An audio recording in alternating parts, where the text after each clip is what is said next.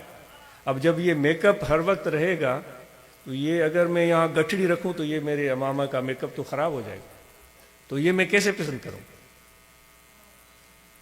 تو وہ کتنے لوگ ہیں جو اس حوالے سے اپنے مثبت یعنی کہ ہاں بول سکتے ہیں. آپ اپنے دل سے بول لیں، یہاں آج کو تکلیف آج کو نہیں دی، آپ کو نہیں دی جا رہی. اگر وہ ہیں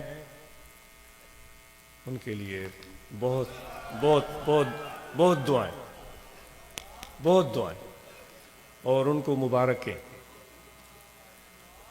اور ایک دوست ہے، نوجوان ہے، میں نام وہ دوست کہتے ہیں اسے نام نہ لیا کریں، واقعی اللہ جانتا ہے، وہ میں لے رہا ہوں، ثاقب یاسین. اس نے مجھے میسج کیا ہے 2 دن پہلے، آج نے ابھی تک اس کو جواب ہی نہیں دیا.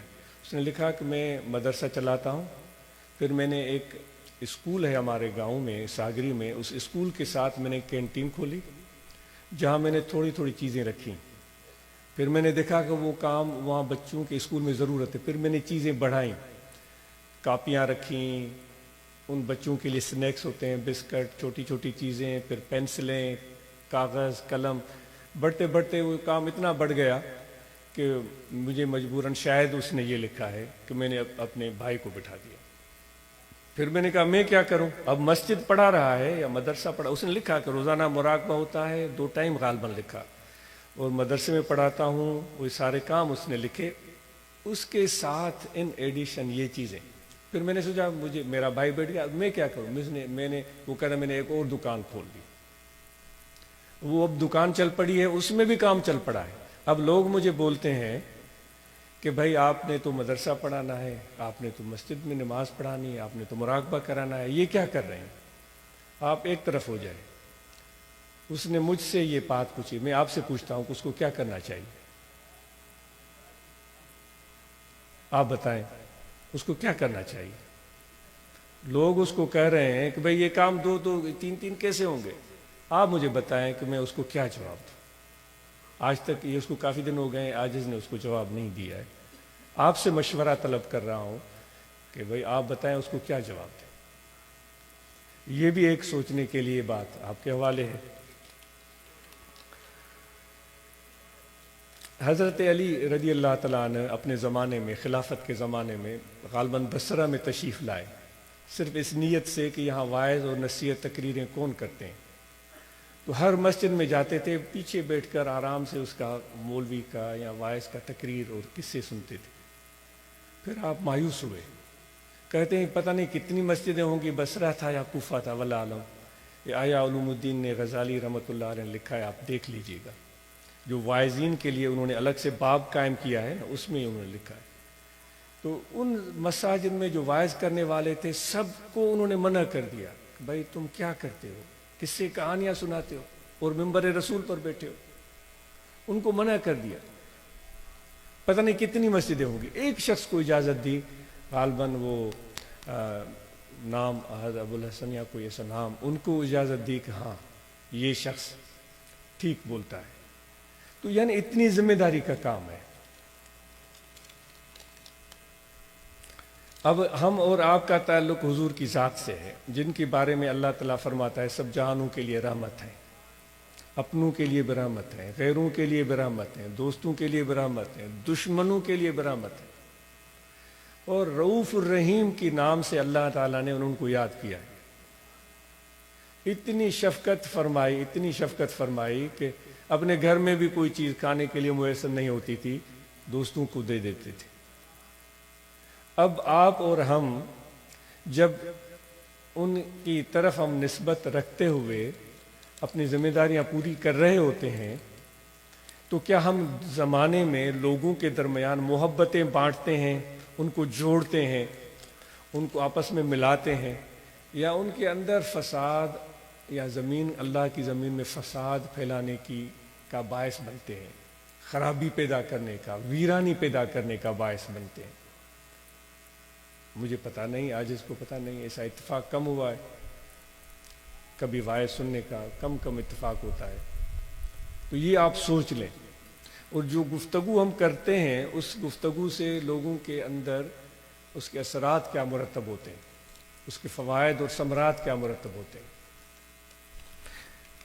مجھے عاجز کو اس کا بالکل احساس ہے کہ عاجز ایک لگے بندی دنیا میں رہتا ہے، وہ اتنے یعنی کہ بازاروں میں، شہروں میں، لوگوں کے پاس، دیہاتوں میں جانا، ملنا، اٹھنا، بیٹھنا، عاجز کی سوچ یا معلومات محدود ہیں۔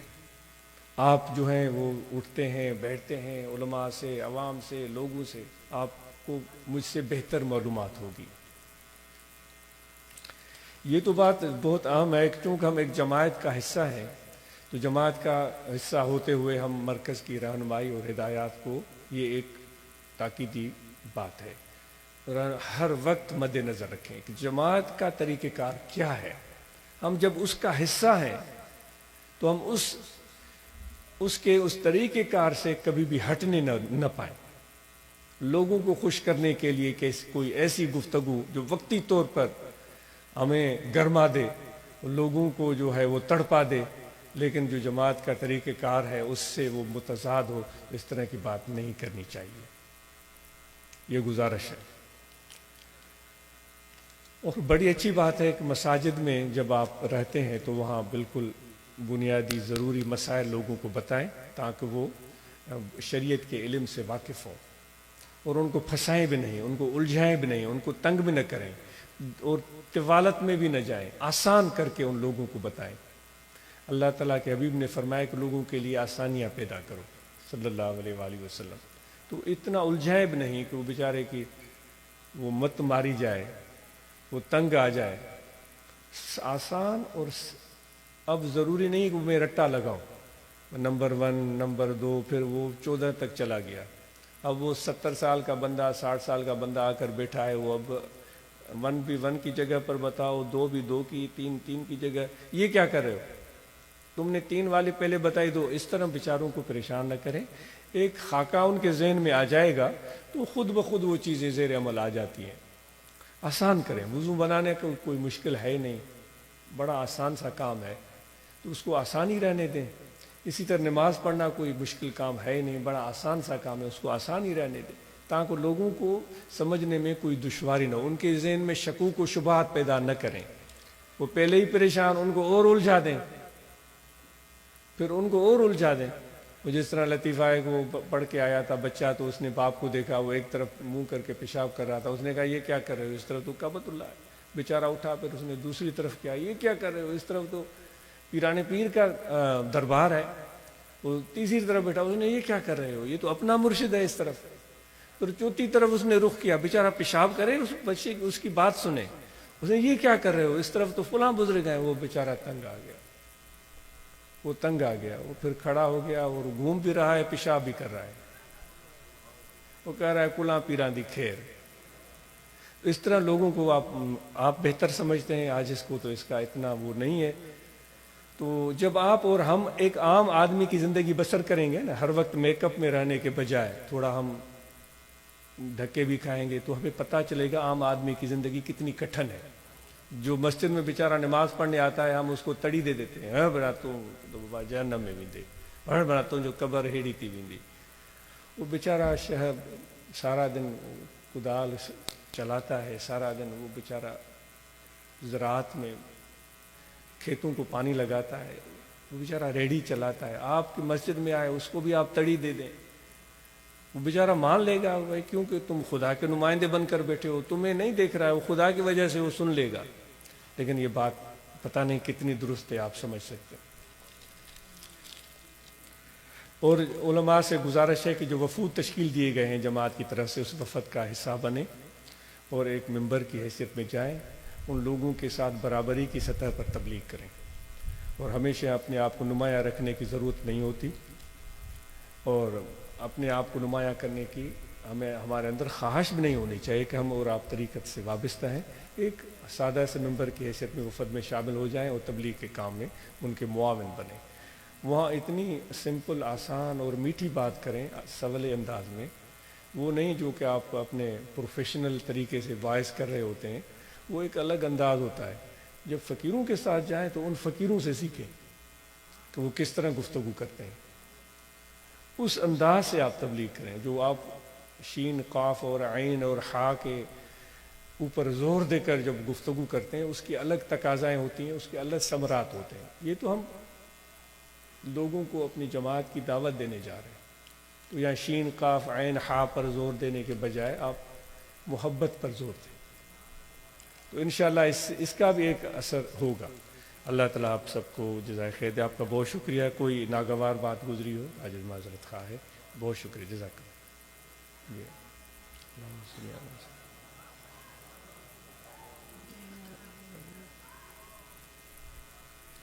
صلی اللہ تعالیٰ علیہ محمد و علیہ وسلم۔